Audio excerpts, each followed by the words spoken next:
Hi, my name is Newell Davis with World Composting, and today we're going to take a look at our urban worm bag that we started about 2 weeks ago. Now remember, this is the bag where I took everything out, harvested everything, took all the castings out, all the worms, and we restarted it 2 weeks ago at this point. I have not touched it really since. I've sort of monitored it, but I haven't added any food, haven't really added any moisture. But now we're going to go take a look. We're going to see how the worms are doing. We're going to see how the bag is doing by itself, and we're probably going to add some food and some water. Now, we're going to see how it looks, though, before we add any food. We don't want to just add food. And this is the biggest mistake that new people start a bin, and they add more food, and they add more food, and they add more food, thinking the worms need more food, and they don't typically at the beginning. It takes a while for a bin to get started. It takes a while for those microbes to get in. This is why if I was doing maybe a pre-composting and adding it to the system, it'd be ready to go, ready to consume.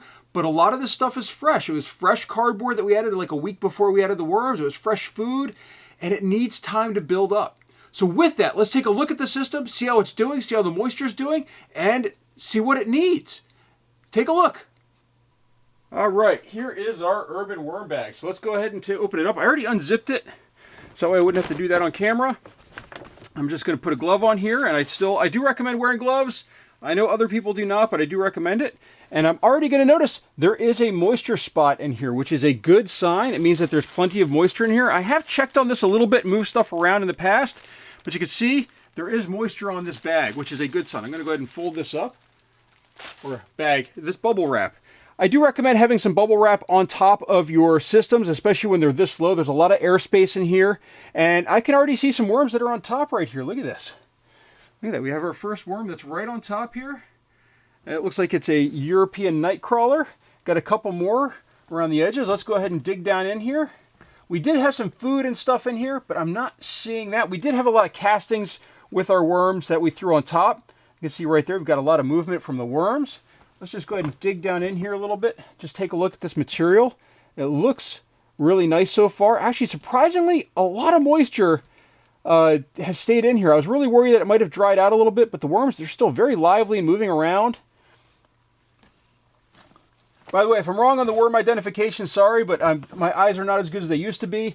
A lot of times I will pick stuff up as I'm editing and realize, oh wait, I missed something. So if you see a worm in here and it's not what I say it is, don't be offended. Don't be offended by correcting me.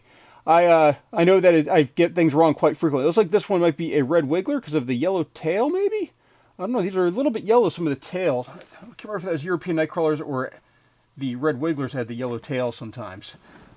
Let's just dig in here. So this actually has quite a bit of moisture. It's looking pretty good for the most part, but I think we are going to add some food in here. I'm not seeing a whole lot of food, so we're going to go ahead and dig this out a little bit.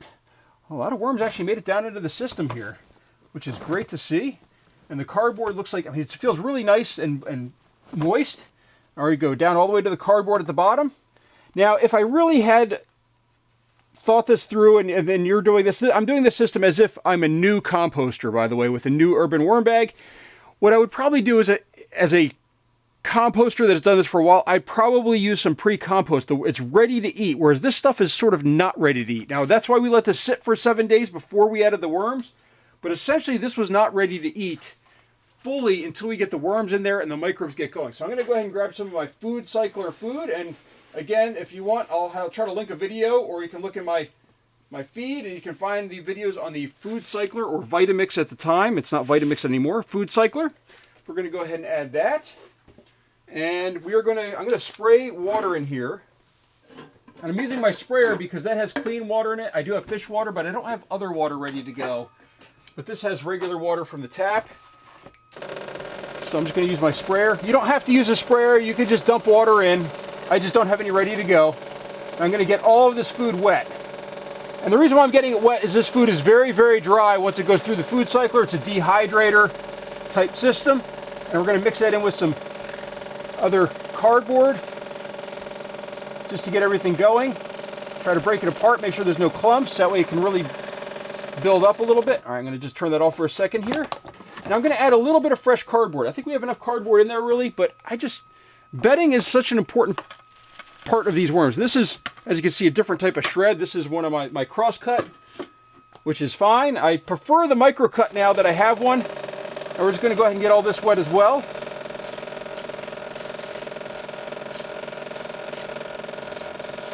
Now, if you wanted to, you could have pre-moistened everything before you add it, which does help sometimes to kind of soak it in water, and then you just pour off the excess, or you can pour the excess into this system as long as you have something in the bottom to catch it. Let me just turn off my sprayer there. So now, what we want to do is we want to cover this back up. And this is going to allow the microbes to get in there. It's going to allow the worms to sort of move around. It's a new section for them to work into. And this system is looking really good. But as I said, you really want to start off slow with these systems. You don't want to just rush into it with adding a ton of food. I added not nearly as much as I could add to one of these systems if it was full and really working. But my worms are also used to this food already. When you get new worms, just a reminder, they're not going to be used to receiving the food that you feed them. And the reason why I say that is most of them are fed scraps from, sorry, there's a worm on the side there. They're fed scraps from probably somebody who's using worm food, or they're feeding them manure or things like that that might not be what you're feeding them. So they are starving for the food that they're used to. And it might take a lot longer to get them to expand and grow their population in your system compared to my system, which they are very used to this food. So with that, this system is looking pretty good. Let's add our bubble wrap back on top here, and that's just going to keep that moisture right by the surface and then allow them to continue to move around. But so far, this system is looking good. This would be what I would hope you would see on your system if you were just starting out yourself. Now, if you have any questions, please leave a comment down below. Let me know what you think. Of course, I love getting some questions down below, so I encourage you to ask questions while you can.